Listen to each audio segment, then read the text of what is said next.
What is the primary target market for your business? Yes, well, target namin are office employees, students, actually all walks of life. Kasi hindi naman masyadong high yung price namin dito, but quality rin yung pagkain. So kung observe nyo, nakikita nyo yung mga murals namin, family, employees, student. How often does the business update its Yun, ito yung sabi.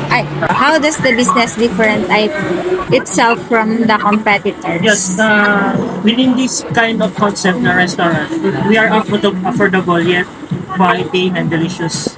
How important is the customer feedback to your business? Yes, it's very important yung mga feedbacks nila is to address their concern first. Second is, magkakaroon kami ng room for improvement for our product quality and services. How does the business handle customer complaints and feedback po?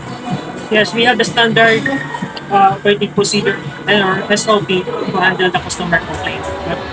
I cannot disclose kung paano po namin ginagawa, but it's very effective to handle the complaints and to address the complaints. What strategies are used to retain loyal customers? Of course, to maintain our standard quality of our product.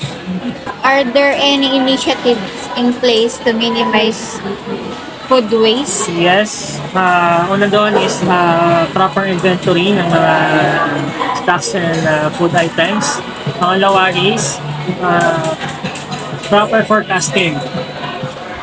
Forecasting to the production of Does the business use eco-friendly packaging for biscuits products? yes, for take-out natin, lahat po, the pizza box is made of recyclable materials. For pasta, the paper box made of paper box. So, they are all recyclable. How committed the business to the reducing its environmental impact?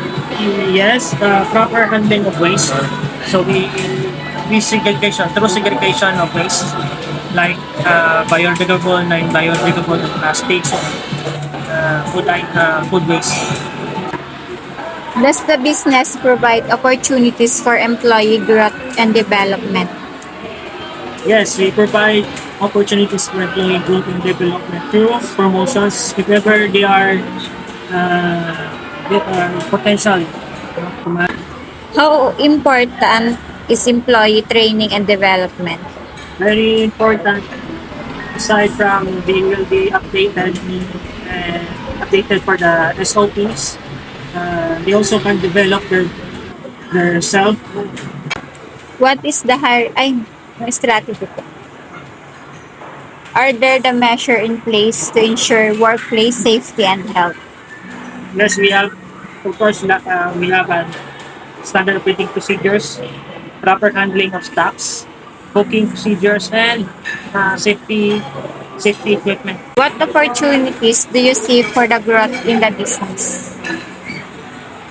I think this is bago pa lang kasi yung Angels dito sa Calapan. So we are expanding our RTA or the Retail Trade Area from certain municipalities and cities. So